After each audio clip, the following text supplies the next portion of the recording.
Assalamualaikum warahmatullahi wabarakatuh, Bapak Ibu guru yang kami hormati. Di sini kami berikan beberapa hasil dari ujian P3K guru dari peserta bimbel kami. Nah, di sini yang pertama yang memiliki nilai tertinggi dengan nama Vivi merupakan guru mapel SMP dengan total skor yaitu 620. Kemudian di bawahnya ada 606, di bawahnya lagi 603, kemudian 600, 600 dan terus ke bawahnya Bapak Ibu. Nah, Bapak Ibu, bagaimana cara mengikuti program bimbelnya? Karena sekarang program bimbel yang sudah kita laksanakan sudah selesai Bapak Ibu guru. Selesai di tanggal 9 kemarin.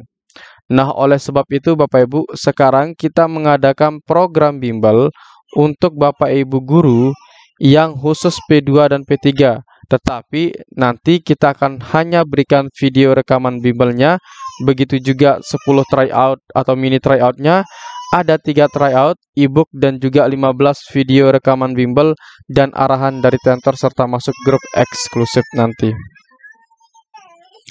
Bapak Ibu, di sini kami akan bahas soal yang pertama, yaitu suatu daerah sedang mengalami bencana banjir. Warga sangat membutuhkan pertolongan yang cepat. Melihat hal tersebut, seorang guru di daerah tersebut mengajak para peserta didiknya mewujudkan perilaku rela berkorban dengan cara titik-titik. Apakah A. Membantu memasak untuk makan para korban bencana, B. Memberikan donasi sesuai kemampuan keluarga peserta didik, yang C. Memberitahukan kejadian itu kepada orang tua peserta didik, yang D. Menyediakan tempat pengungsian yang cukup untuk warga, yang E. Mengerahkan tenaga untuk turut memperbaiki lingkungan. Nah, baik Bapak Ibu, di dalam soal ini dan di pilihan jawabannya terlihat semuanya benar Bapak Ibu guru. Tetapi yang paling penting kita di sini yang kita lihat adalah bagaimana sudut pandang kita di dalam menjawab soal ini. Nah, karena kita sebagai guru Bapak Ibu guru, berarti siswa yang kita ajarkan itu juga adalah siswa yang baru berumur mungkin dari umur 7 tahun sampai dengan 17 atau 18 tahun. Nah, oleh sebab itu, untuk mewujudkan perilaku rela berkorban kepada siswa itu dengan cara apa? Nah, jadi harus kita sesuaikan dengan umurnya tadi, Bapak Ibu guru. Baik, coba langsung saja kita jawab ya untuk pilihan A, membantu memasak untuk makan para korban bencana. Untuk jawaban A ini Bapak Ibu guru kurang tepat. Kenapa kurang tepat? Karena yang A ini Bapak Ibu itu tidak bisa dilakukan oleh anak siswa sekolah dasar ataupun SMP dan juga SMA. Nah, jadi oleh sebab itu yang A ini kita eliminasi. Kenapa tidak bisa? Karena dia akan memasak untuk korban bencana. Korban bencana itu kan sangat banyak sekali. Jadi ini tidak mungkin kita bisa melibatkan siswa di dalam membantu memasak untuk makan para korban. Jawaban B, memberikan donasi sesuai kemampuan keluarga peserta didik. Nah, jadi yang paling tepat di sini Bapak Ibu guru, yaitu Bapak Ibu memberikan donasi sesuai dengan kemampuan dari orang tua peserta didik tersebut. Kenapa kita memilih jawaban B ini memiliki poin paling tinggi yaitu poin 5? Karena itu sudah sesuai dengan ciri-ciri dari peserta didik kita. Nah, oleh sebab itu Bapak Ibu, jadi ketika nanti memilih jawaban itu Bapak Ibu guru juga harus sesuaikan dengan ciri dari peserta didik Anda. Nah, kemudian jawaban C, memberitahukan kejadian itu kepada orang tua peserta didik. Nah, kalau yang ini tidak memberikan yang namanya pendidikan atau menanamkan perilaku rela berkorban. Ini nanti poinnya paling rendah yaitu 1. Kemudian jawaban D, menyediakan tempat pengungsian yang cukup untuk warga. Nah, untuk memberikan tempat pengungsian ini Bapak Ibu guru atau menyediakan, ini kan Bapak Ibu guru kalau diingat-ingat bahwa yang namanya korban bencana itu sangat banyak sekali dan itu tidak mungkin bisa dilakukan oleh anak seusia sekolah. Jadi jawaban D ini kita eliminasi. Jawaban E, mengerahkan tenaga untuk turut memperbaiki lingkungan. Jawaban E juga kurang tepat Bapak Ibu guru. Kenapa kurang tepat? Nah, kalau mengerahkan tenaga ini tidak bisa juga dilakukan oleh anak seusia SD, SMP, ataupun SMA. Oleh sebab itu, jawaban E ini kurang tepat, ya. Nah, untuk jawaban B itu adalah jawaban yang paling tepat, Bapak Ibu Guru, karena itu sudah sesuai dengan ciri dari siswa SD, SMP, dan juga SMA.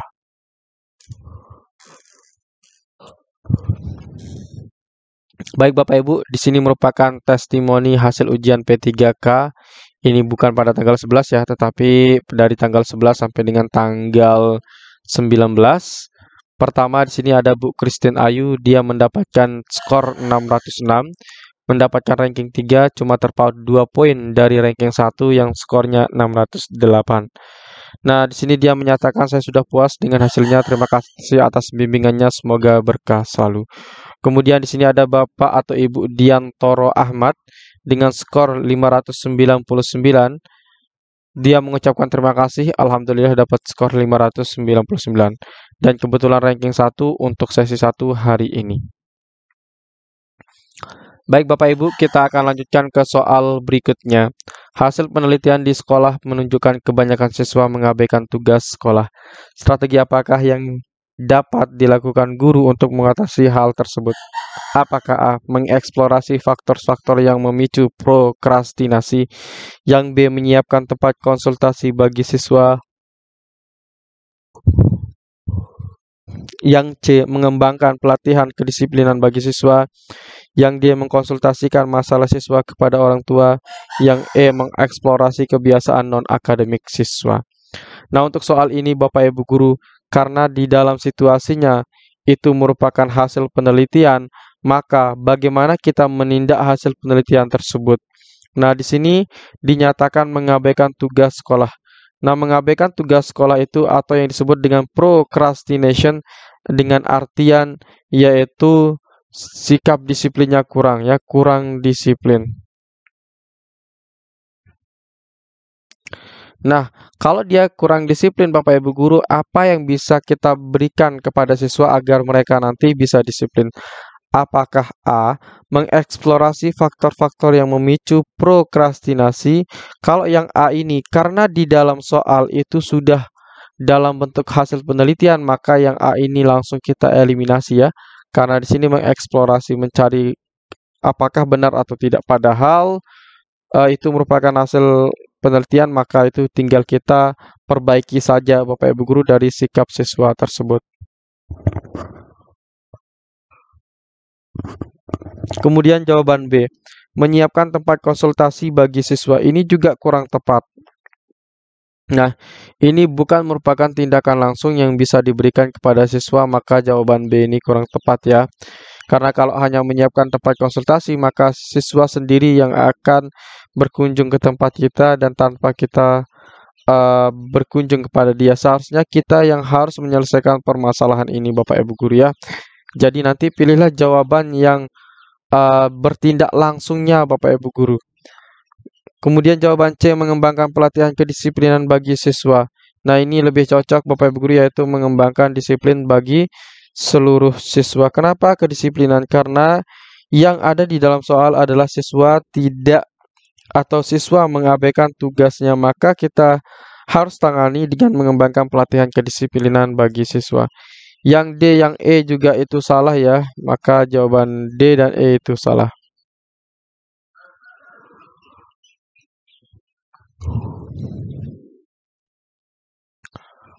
Soal berikutnya, seorang guru mengajar di sebuah sekolah di kawasan elit dengan biaya hidup yang cukup tinggi.